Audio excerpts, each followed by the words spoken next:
Vice ganda maagang lumipad kasama ang pamilya, Vice Vacation in Palawan.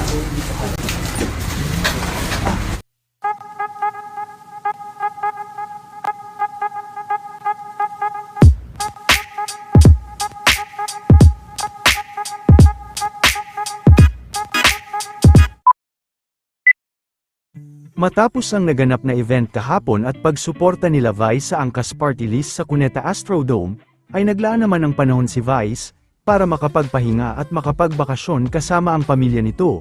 Matatandaan din na kakatapos na lang din ng concert ni Vice sa ibang bansa kaya bumabawi naman ito sa kanyang pamilya. Maging ang ilan pa sa mga malalapit na kaibigan ni Vice ay kasama rin ito. Natuwa rin ang pamilya nito sa bago nitong sasakyan.